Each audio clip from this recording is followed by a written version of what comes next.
BRICS emerges as the world's largest GDP bloc, propelled by China's rapid expansion. BRICS, a set of countries grouped as an alternative to the G7, is now the world's largest gross domestic product, GDP, bloc, taking purchasing power parity into account, according to reports from Acorn Macro Consulting.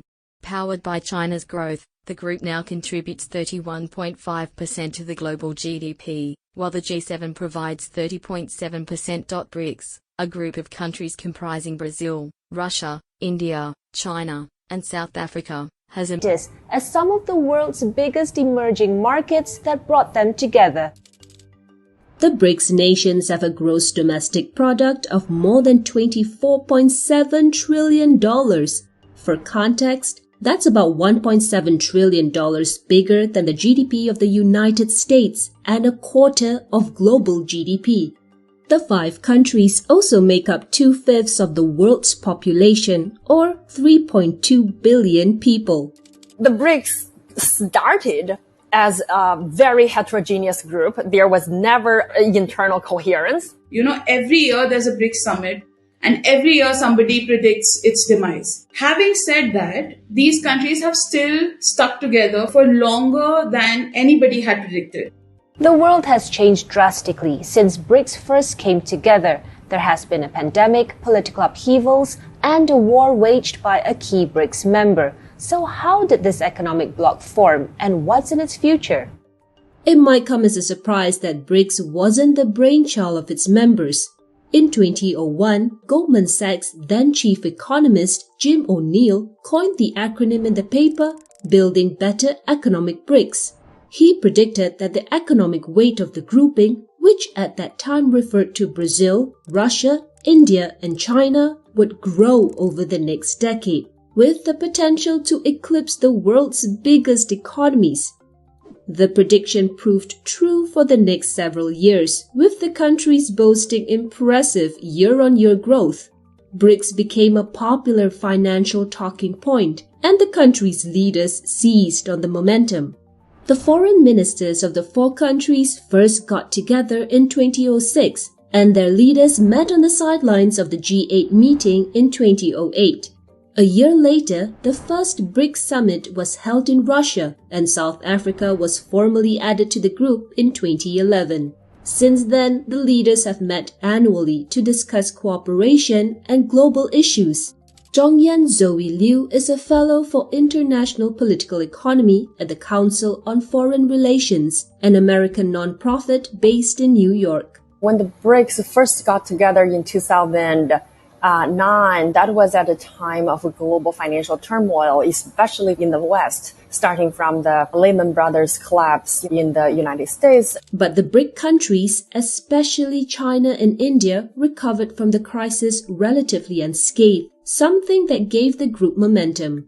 It wasn't until the commodity crunch of 2013 that the wind was taken out of the bloc's sails. Brazil and Russia's oil-dependent economies began to shrink, and investors started to write off the once so promising grouping. But even though BRICS was no longer front of mind for the West, the countries continued to meet. Charles Onanaiju is the director of the Center for China Studies, a think tank focused on promoting cooperation between China and Africa. BRICS represent a framework of new opportunity to engage issues that are very critical to global governance. This focus on global affairs has drawn comparisons to the G7. The G7 stands for Group of 7 and consists of the world's most influential and advanced economies: Canada, France, Germany, Italy, Japan, the United Kingdom, and the United States. While the group represents about 44% of the world's GDP, the countries only make up 10% of the world population. You do see BRICS members consider themselves as a global governance structure. However, this strive to make BRICS as a global governance body that is alternative and supplementary to the existing system. Developed countries cannot be equated with emerging economies. Aparajita Pandey is a foreign policy commentator contributing to think tanks such as India's Observer Research Foundation. Emerging economies, you always have to see that their aim is to get better, get more industrialized, solve more health issues, make sure that their social spending doesn't outrun their income, making sure that they're conserving their environment while they are developing. Comparing them to a group like G7, it's just unfair. BRICS did manage to move back into growth territory, albeit at a slower pace, but the 2020s have had a rough start, and that's been no different for the BRICS economies. Against the background of a COVID pandemic, subsequent economic shocks, global supply chain reconfiguration, we are also dealing with the Federal Reserve in the United States is hiking interest rate. And while much of the debate is around whether the bloc has proved to be a success or a failure in achieving its full economic potential, the fact is that BRICS has managed to stay together despite its diverse grouping. And in that time, they've rolled out their own financial infrastructure. This includes establishing a reserve currency to challenge the dominance of the US dollar, and their own alternatives to the SWIFT system, which is a messaging platform used by banks worldwide to make financial transactions. After Russia's annexation of Crimea back in 2014, that was the time when leaders in Europe started to contemplating the idea of, hey, how about we resort to the nuclear option, kicking Russia and Russian banks off the SWIFT system? So that was the time when Russia started to putting together the alternative transaction infrastructure. So that for Russia, mostly motivated by geopolitical reasons. The case for China is really different. Back in the early days of renminbi internationalization, the real pain for Chinese banks, especially the smaller banks, they did not have a stable connection to the SWIFT system. Chinese policymakers started to think about how to harmonize this renminbi infrastructure with the international infrastructure. But since US-China trade war in 2018, it seems that there is increasing risk for Chinese entities being sanctioned. Hence, a lot of Chinese policymakers started to think about how, China can use existing infrastructure to provide a hedge or an insurance against possible sanctions. And then there's the New Development Bank. The NDB was set up by the BRICS countries in 2015 to support infrastructure and sustainable development projects in BRICS and other emerging or developing countries. Since its inception, the Shanghai-headquartered lender claims to have funded almost $32 billion in projects ranging from clean energy, urban mobility, transport to digital infrastructure.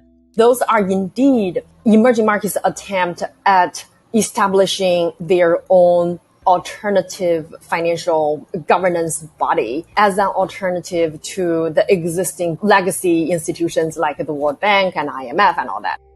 In order for a country to raise capital in international market, you have to be evaluated based upon sovereign risk, sovereign credit rating, and so on and so forth. Hence, if you don't necessarily have a good credit rating, in many ways, you cannot raise funds cheaply, or sometimes you just simply cannot raise funds. Specifically for emerging economies, it is difficult to meet the eligibility criteria for such loans from the IMF. And even if they do meet those criteria, the kind of austerity measures that come with it, the kind of loss of sovereignty for a country that comes with it, it's almost devastating. The head of African Development Bank has mentioned that Africa would need about $100 billion investment in infrastructure on a yearly basis to close the infrastructure gap. The new development bank is providing liquidity and lending to developing countries, even beyond immediate BRICS family. In 2021, the NDB expanded to include Bangladesh, Egypt, the United Arab Emirates, and Uruguay as new members, potentially benefiting more than 280 million people in the 4 countries. There's also talk around expanding the BRICS grouping too. China's leading the discussion around growing the bloc, naming countries like Indonesia as potential new members, and with Iran and Argentina applying to join BRICS, could a new formation of emerging market economies be possible? So China has floated the idea of an expansion. The logical other countries to join would be the non-Western members of the G20. So that takes you to Mexico, Saudi Arabia, Turkey. There's a range of larger emerging economies